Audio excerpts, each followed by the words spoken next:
Common ground is when you're talking to someone and you need to establish some kind of commonality between you. We all have a lot more in common with each other than we don't. That's like the bare basic of it. And then in terms of reframing the urgency, which is very similar, our conversations can get distracted sometimes and they can get off topic and we talk about things that aren't related to the movement. And reframing the urgency is basically bringing it back to the issues. Common ground and reframing the urgency are very similar because a lot of the time when you're doing that, you are reminding people that these issues impact all of us. This will make more sense as we go. But essentially, like people, when you talk to people and you're like, hey, can you phone bank with us? Sometimes their response is like, oh, I'm too busy. Or I don't know about that. Like, I got to get my groceries. I have kids. I have a job. I'm super busy. And you don't want to run your conversation through that because it's very, very much like not inspirational.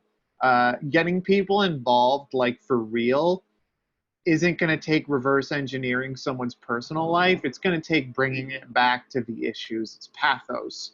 So what you got to do is you want to make it clear that hey man, if we don't fix like these anti-gerrymandering issues, that's impacting you and me and basically everybody that we know. It's really important that you get involved. Like this work is so real. And if you trust that work, if you base your pitches around the work, it's gonna work. And here are just some examples of like these are things that you can say that are common ground, and this is coming up in pushback specifically. Um, so I'm just gonna read off a few of these in an emotional way as I do. But some examples are, hey, so we both know that corruption isn't gonna solve itself, right? When you pull the frame back, this is way bigger than just you and me. Number one is our news cycles are populated with a lot of doom and gloom right now. We don't hear about the good people doing this kind of work. And we need to change that by advocating for things that actually matter. Does that make sense? Another one is a lot of our culture is trying to tell us that we don't stand a chance right now, but that's really cynical. When we, as in you and me, organize and we persist, we actually win. You're with me on that, right? And another one, this one's great. I love this. This one has gotten me a lot of traction. If we fully understood the severity of these issues, do you really think we'd still be here right now talking about it? We'd be doing something. So those are just a few.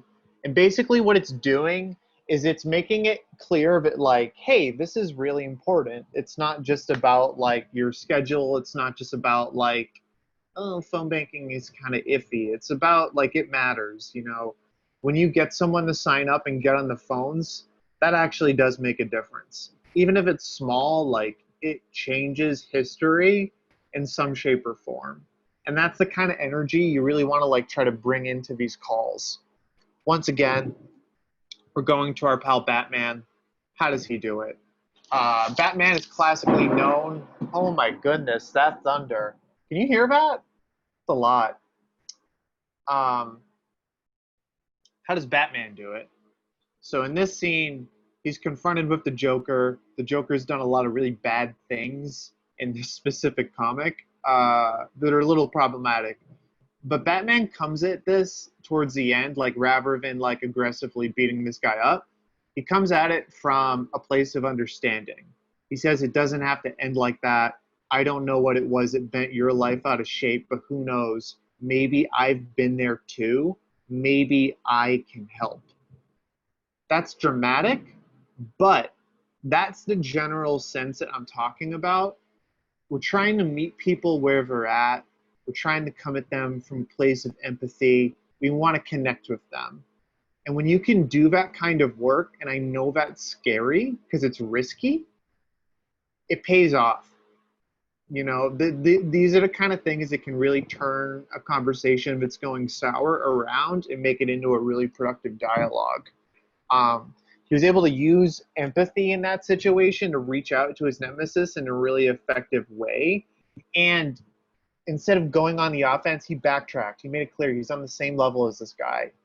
And a lot of that, this is like very much advanced like phone banking, but when you can do that, I don't know, like that's the work essentially.